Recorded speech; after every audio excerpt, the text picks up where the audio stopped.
മാർക്കാക്കിയിട്ടൊന്നുമില്ല. ഇന്ന് ബദറിലെ പൊതു ഖബർസ്ഥാനാണ് ഈ ഖബർസ്ഥാൻ. ഇതിന്റെ ഉള്ളില് ബദർ യുദ്ധത്തിൽ ഷഹീദായ എത്ര ആളാണ് ബദർ യുദ്ധത്തിൽ ഷഹീദായത് അറിയോ?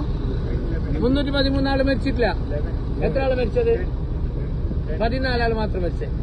എത്ര ആള് ബദറിൽ ഷഹീദായത്? 14 ആള് മാത്രം. ആ 14 ആളെ പേര് വലിയ മാർബിൾ ഫലകത്തില് അപ്പുറം സർക്കിളിൽ എഴുതി വെച്ചിട്ട് നമുക്കത് വായിക്കാൻ പറ്റും. അവരെ അടക്കം ചെയ്ത ഖബർസ്ഥാനാണ് ഈ ഖബർസ്ഥാൻ. ഇസ്ലാമില് ആദ്യത്തെ യുദ്ധമാണ് ബദർ. മക്കയിൽ യുദ്ധം ഉണ്ടായിട്ടില്ല. മക്കയിൽ നബിതങ്ങൾക്ക് കഷ്ടപ്പാടും പ്രയാസമുള്ള കുറെ ഉണ്ടായിരുന്നു. പക്ഷെ യുദ്ധം ചെയ്യാനുള്ള അനുവാദം ഉണ്ടായിട്ടില്ല. മക്ക വിട്ട് മദീന വന്ന് മദീനയിലും റസൂലിനെ സ്വസ്ഥമായി ജീവിക്കാൻ മക്കാര് സമ്മതിക്കുന്നില്ല. മദീന അറ്റാക്ക് ചെയ്യാൻ വേണ്ടിയിട്ട് അവർ വരികയാണ്. ആ വിവരമറിഞ്ഞ അള്ളാഹു റസൂലിനോട് പറഞ്ഞു വഴിയിൽ വെച്ചവരെ തടയണം. അങ്ങനെയാണ് ഇവിടുന്ന് തടയുകയും അവസാനം ഒരു യുദ്ധത്തിൽ അത് അവസാനിക്കുകയും ചെയ്തത്. നബിതങ്ങളോടൊപ്പം 313 ആള് ഒരു കച്ചവട സംഘത്തെ തടുക്കാൻ വേണ്ടിയിട്ട് വന്നതാണ്. പക്ഷെ അത് യുദ്ധത്തിൽ അവസാനം എത്തിപ്പോയി. അവരുടെ കൂട്ടത്തിൽ 1000 ആള്. ഒരിക്കലും ജയിക്കാൻ സാധ്യത ഉണ്ടായിരുന്നില്ല. പക്ഷെ നമ്മുടെ റസൂല് റമദാൻ 17 അന്ന് രാത്രി ആകാശത്തേക്ക് കൈകൾ ഉയർത്തി ഒരു ദുആ നടത്തിയത് ചരിത്രത്തിൽ കാണുന്നുണ്ട്. റസൂല് ദുആ ചെയ്ത് നിസ്കരിച്ച സ്ഥലത്താണ് അപ്പുറത്ത് പള്ളിയുള്ളത്. ഇത് ഖബർസ്ഥാൻ മാത്രമാണ്. യുദ്ധം നടന്ന മൈതാനം വേറെയാണ്. ആ പ്രാർത്ഥനയ്ക്ക് ഉത്തരം കിട്ടാൻ ഒരു പ്രഭാതം വരെ മാത്രമേ കാത്തു നിൽക്കേണ്ടിയിരുന്നുള്ളൂ. ആ രാവിലെ ആകാശത്ത് നിന്ന് 5000 മലക്കുകൾ വിശ്വാസികളെ സഹായിക്കാൻ വേണ്ടി ഇറങ്ങി. ജിബ്രീൽ അലൈഹിസ്സലാം പോലും കുതിരപ്പുറത്ത് യുദ്ധം ചെയ്യുന്നത് ഞാൻ കണ്ടു എന്ന് മുഹമ്മദ് റസൂലുള്ളാഹി സ്വല്ലല്ലാഹു അലൈഹി വസല്ലം. ജിബ്രീൽ പലപ്പോഴും വന്നിട്ടുണ്ട്. പക്ഷേ ഒരു യുദ്ധത്തില് മുസ്ലിമീങ്ങളെ സഹായിക്കാമെന്നത് ബദറിൽ മാത്രമാണ്. അബൂജഹലിന്റെ തല പോയത് ബദറിലാണ്. മക്കയിൽ അറിയപ്പെട്ട 70 നേതാക്കന്മാർ മരിച്ചത് ബദറിലാണ്. അവരെ കുഴിച്ചുമൂടിയ കിണർ ആ യുദ്ധ മൈതാനത്ത് നടുവിൽ നമുക്ക് കാണാൻ കഴിയും. നിങ്ങൾ നോക്കൂ, നമുക്കിവിടെ ആദ്യത്തെ ബാധ്യത എന്ന് അറിയാം.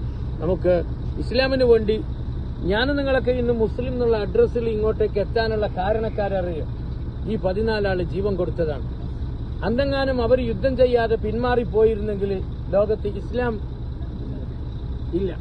ഇസ്ലാം അതോടെ അവസാനിക്കായിരുന്നു. ആ 14 ആളുകൾ നെഞ്ച് വിടർത്തി നബിതങ്ങൾക്ക് ധൈര്യം പകർന്ന് നബിയെ നിങ്ങൾ എന്ത് കൽപ്പിച്ചാലും ഞങ്ങളുണ്ട് എന്ന് പറഞ്ഞ് ഈ 313 ആൾക്കാരും നിന്നു. അവരുടെ കൂട്ടത്തിൽ 14 ആളുകൾ ഷഹീദായി. ഇസ്ലാമിലെ ഏറ്റവും പോരിശയുള്ള ശുഹദാക്കളാണ് ബദരീങ്ങൾ. നബി സല്ലല്ലാഹു അലൈഹി വസല്ലം പറഞ്ഞെന്തറിയോ? ലൻ യദ്ഖുലൻ നാറ അഹദുൻ ഷഹീദ ബദറ. ബദറിൽ വന്ന ഒരാളും നരകത്ത് പോവില്ല. ബദറിൽ വന്ന ഒരാളും മരിച്ചാളും ബാക്കി ജീവിച്ചാളും ഒരാളും നരകത്തിൽ പോവില്ല. അവർക്ക് സ്വർഗ്ഗം ഉറപ്പുണ്ട്. മരിച്ച 14 ആളുകളെ കുറിച്ച് ആകാശത്തു നിന്ന് ഇറങ്ങി ആയത്ത് കണ്ടിട്ട് ബാക്കിയുള്ളവർക്ക് അത്ഭുതമായിപ്പോയി. സ്വർഗത്തിലെ പാറിക്കളിക്കുന്ന കിളികളാണ് ബദരീങ്ങൾ എന്ന് അല്ലാഹു സുബ്ഹാനഹു വ തആല അവരെ കുറിച്ച് ഖുർആനിൽ ആയത്തിറക്കി. ജീവിച്ചിരിക്കുന്നവരോട് പറഞ്ഞെന്തറിയോ? നിങ്ങൾ എന്തെങ്കിലും തെറ്റ് ഇനി ചെയ്താൽ പോലും അല്ലാഹു നിങ്ങളെ ശിക്ഷിക്കൂല, നിങ്ങൾ ബദർ യുദ്ധത്തിൽ പങ്കെടുത്തതുകൊണ്ട്. ഈ കാലത്ത് ബദർ യുദ്ധത്തിൽ പങ്കെടുത്ത പലരും പല തെറ്റും ചെയ്തു. പക്ഷേ അധികാരികൾ അവരെ ശിക്ഷിച്ചില്ല. കാരണം അല്ലാഹു പറഞ്ഞത് ബദറിൽ പങ്കെടുത്ത ആളെ എന്ത് തെറ്റ് ചെയ്താലും ഞാൻ അവർക്ക് ശിക്ഷ കൊടുക്കൂല, ഞാൻ മാപ്പ് കൊടുക്കും. കാരണം അവർ ബദറിൽ പങ്കെടുത്തവരാണ്. അത്ര വലിയൊരു യുദ്ധമാണ് ഇസ്ലാമിലെ ബദർ. ആ ബദർ ശുഹദാക്കൾ അടക്കം ചെയ്ത ഖബർസ്ഥാനിൽ ആദ്യം നമുക്ക് അവരോടൊരു സലാം പറയാം. പറഞ്ഞോളൂ, അസ്സലാമു അലൈക്കും. അസ്സലാമു അലൈക്കും. യാ ശുഹദാഉ ബദർ. യാ ശുഹദാഉ ബദർ. വഇന്നാ ഇൻഷാഅല്ലാഹ് ലാഹിഖൂൻ. നസ്അലുല്ലാഹ ലനാ വലക്കും العافية يغفر الله لنا ولكم. അല്ലാഹു സ്വർഗ്ഗത്തിൽ ഇവരുടെ അയൽവാസികളായി നമുക്കും ഇരിക്കാനുള്ള തൗഫീഖ് അല്ലാഹു എത്തിക്കുമാറാകട്ടെ. ഇവർ ലോകത്ത് ബാക്കി വെച്ച ഒരു ദീൻ, ആ ദീൻ അനുസരിച്ച് ജീവിക്കാൻ അല്ലാഹു നമ്മെ അനുഗ്രഹിക്കുമാറാകട്ടെ. പ്രതിസന്ധിയിലും പ്രയാസത്തിന്റെയും ഒക്കെ സമയത്ത് ആകാശത്തേക്ക് കൈകൾ ഉയർത്തി അല്ലാഹ് എന്ന് വിളിക്കുന്ന ബദരീങ്ങൾ കാട്ടിത്തന്ന ഈമാനിനെ അല്ലാഹു നമുക്കും പ്രദാനം ചെയ്യുമാറാകട്ടെ. നമുക്ക് ഇൻഷാ അല്ലാഹ് പേരൊന്ന് വായിക്കാൻ വേണ്ടി ആ സർക്കിളിലേക്ക് പോവാം. ശരി.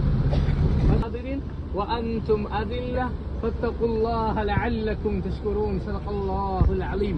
നിങ്ങൾ ബദറിൽ അല്ലാഹു തീർച്ചയായും നിങ്ങളെ സഹായിച്ചിട്ടുണ്ട്. അന്ന് നിങ്ങൾ ദുർബലരായിരുന്നു. അതുകൊണ്ട് നിങ്ങൾ അല്ലാഹുവിനെ സൂക്ഷിക്കണം. അല്ലാഹു നിങ്ങൾക്ക് നന്ദി ചെയ്തേക്കാം എന്ന ഖുർആനിലെ ഒരു വചനമാണ് അവിടെ എഴുതി വെച്ചിട്ടുള്ളത്. പിന്നെ കാണുന്നത് അസ്മാഉ ശുഹദാഉ ഗസ്വത്ത് ബദർ. ബദർ യുദ്ധത്തിൽ ഷഹീദായവരുടെ പേര് തുടങ്ങുന്നത് ഉമൈർ ഇബ്നു അബി വഖാസ്, അവിടുന്ന് അങ്ങനെ തുടങ്ങിയിട്ട് ഔഫ് ഇബ്നുൽ ഹാരിസ്, എത്ര ആളുണ്ട് ഇതിന്റെ ഇടയിൽ നോക്കി? 1, 2, 3, 4, 5, 6, 7, 8, 9, 10, 11, 12, 13, 14. ഇവരാണ് ബദർ ഷഹീദായ ആൾക്കാർ. ഇത്ര ആൾക്കാരാണ് ബദറിൽ ഷഹീദായി. യുദ്ധത്തിൽ പങ്കെടുത്തത് 313 പേർ.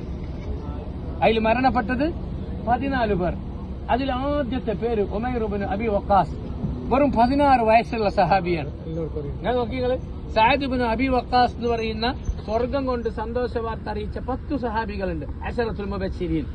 ആ സഅദിന്റെ സഹോദരനാണ് ഉമൈർ, ബ്രദർ, അനിയൻ. 16 വയസ്സ് യുദ്ധത്തിന് വന്നത്. നബി സല്ലല്ലാഹു അലൈഹി വസല്ലമ തങ്ങൾ ആ സഹാബിയെ തിരിച്ചയച്ചിരുന്നു. പ്രായം ചെറുത്, യുദ്ധത്തിൽ വരണ്ടാണ്. പക്ഷെ റസൂലിന്റെ കൈ പിടിച്ചിട്ട് എന്നെ തിരിച്ചയക്കരുത് നബിയെ എന്ന് പറഞ്ഞ് കരഞ്ഞപ്പോ റസൂൽ എന്ത് ചെയ്തു? കൂടെ കൂട്ടി. ബ്രദർ പിന്നെ സഅദ് ഇബ്നു അബി വഖാസും യുദ്ധത്തിനുണ്ട്. അദ്ദേഹം പറയുന്നത് എന്റെ അനിയന് യുദ്ധത്തിന്റെ കുപ്പായ ഇടാൻ അറിയുന്നില്ല, എന്റെ അനിയന് ശരിക്കും വാള് പിടിക്കാൻ അറിയുന്നില്ല. ഞാനാണ് പഠിപ്പിച്ചു കൊടുത്തത്. എന്ത് ആവേശം എന്നറിയോ? ദീനിന് വേണ്ടി പണിയെടുക്കാൻ അവർക്ക് ഭയങ്കര ആവേശമാണ്. 16 വയസ്സുള്ള നമ്മളെ പുരയിലുള്ള കുട്ടിക്ക് ഖാലി ഇത് മാത്രമേ അറിയുള്ളൂ. ഒരു സാധനം വാങ്ങി വെച്ചാൽ നേരെ വാങ്ങിയിട്ട് വരാൻ അറിയില്ല. പക്ഷെ ഇവിടെ 16കാരൻ ബദരീങ്ങളുടെ ലിസ്റ്റിൽ 1ാമത്തെ ആള്, 16ന്റെ പ്രായത്തിൽ, പ്രായപൂർത്തി എത്തുന്നതേ ഉള്ളൂ. സുബ്ഹാനല്ലാഹ്, അത്ഭുതമാണ്. പിന്നെ അങ്ങനെ നമ്മൾ വായിച്ചു വന്നെങ്കിൽ നിങ്ങൾക്ക് വേറൊരു സാഹിബിനെ കാണുക, സഅദ് ഇബ്നു ഖൈസമ. കണ്ടെങ്കിൽ സഅദ് ഇബ്നു ഖൈസമ എന്ന് പറയുന്നത് മദീനക്കാരനായ സ്വഹാബിയാണ്. ഇതിൽ മക്കക്കാരുണ്ട്, മദീനക്കാരുണ്ട്. കാരണം 200 ചില്ലാനം ആളുകൾ മദീനക്കാരായിരുന്നു നബീന്റെ ഒക്കെ ഉണ്ടായത്. 60 ചില്ലാനം മക്കക്കാരായിരുന്നു ഈ 313. അങ്ങനെ മിക്സ് ആയിട്ടുണ്ടായത്. ഈ സഅദ് ഇബ്നു ഖൈസമ മദീനക്കാരനായ സഹാബിയാണ്. ഇസ്ലാം സ്വീകരിച്ചിട്ട് വെറും 1.5 വർഷം മാത്രം പ്രായമായിരുന്നു. ബദറിലേക്ക് റസൂൽ വിളിച്ചപ്പോ വാപ്പയും വന്നു, മകനും വന്നു. റസൂൽ പറഞ്ഞു ഒന്നെങ്കിൽ വാപ്പ അല്ലെങ്കിൽ മകൻ, രണ്ടാളും വിട്ടുകൊടുക്കുന്നില്ല. റസൂൽ പറഞ്ഞു നറുക്കിടണം. നറുക്കിട്ടപ്പോ നറുക്ക് വന്നത് മകനാണ്. മകനോട് വാപ്പ പറഞ്ഞു ഞാൻ പോവാൻ മോനെ, ഈ ചാൻസ് എനിക്ക് തരണം. മകൻ വിട്ടുകൊടുത്തില്ല. അങ്ങനെ ഇസ്ലാമിന് വേണ്ടി ആവേശത്തോടു കൂടി വന്ന് ബദറിന്റെ വിരിമാറിൽ ഷഹാദത്ത് വരിച്ച സഹാബിയാണ് സഅദ് ഇബ്നു ഖൈസമ. നിങ്ങൾ അവസാനം നിങ്ങൾക്ക് മറ്റൊരു പേര് കൂടി കാണാം, ഉമൈർ ഇബ്നുൽ ഹമാം. ബദർ യുദ്ധം നടക്കുമ്പോൾ സ്വർഗത്തിന്റെ മണം എന്റെ മൂക്കിലേക്ക് അടിക്കുന്നു എന്ന് റസൂലിനോട് പറഞ്ഞ സഹാബിയാണ്. സ്വർഗത്തിന്റെ സുഗന്ധം ജീവിച്ചിരിക്കുമ്പോൾ തന്നെ മൂക്കിലേക്ക് അടിച്ചു വീശുക. റസൂൽ പറഞ്ഞപ്പോ ആ സഹാബിയോട് പറഞ്ഞു ഖൂമു ഇലാ ജന്ന, നടക്ക് സ്വർഗത്തിലേക്ക്. പിന്നെ നേരെ പോയി പടവട്ടി മരിക്കുകയായിരുന്നു. നമ്മുടെ നേതാക്കന്മാരാണ്. ഇവരാണ് നമ്മുടെ സ്വർഗത്തിലെ നേതാക്കന്മാർ. ഇവരെയാണ് നമ്മൾ സ്വർഗത്തിൽ കാത്തിരിക്കുന്നത്. നമുക്ക് അവരോടൊപ്പം ചേരാൻ കഴിയണം. ഇനി നമ്മൾ ആദ്യം വേണ്ടെന്നറിയോ, അവര് ഈ ബദറിന്റെ വിരിമാറിൽ ആകാശത്തേക്ക് പാതിരാത്രി കൈകൾ ഉയർത്തി ദുആ ഇരുന്നതുപോലെ ജീവിതത്തിലെ പ്രതിസന്ധിയിലും പ്രയാസത്തിലും അല്ലാഹ് എന്ന് വിളിക്കാനുള്ള കരുത്ത്, ഈമാനികമായ കരുത്ത് നമുക്ക് വേണം. എപ്പോഴും കൈകൾ മുകളിലേക്ക് ഉയരണം. കൈകൾ ഭൂമിക്കടിയിലേക്ക് അടക്കപ്പെട്ടവരിലേക്ക് ഉയരുന്ന അവസ്ഥ ഒരിക്കലും ഉണ്ടാകാൻ പാടില്ല. ഭൂമിക്കടിയിലുള്ളവരിലേക്കല്ല, 7 ആകാശങ്ങളുടെ മുകളിൽ അർശിൽ ഉപവിഷ്ടനായ നാഥനിലേക്ക് കൈകൾ ഉയർത്തണം. അല്ലാഹു നമ്മെ അനുഗ്രഹിക്കുമാറാവട്ടെ. അസ്സലാമു അലൈക്കും വറഹ്മത്തുള്ളാഹി വബറകാതുഹു.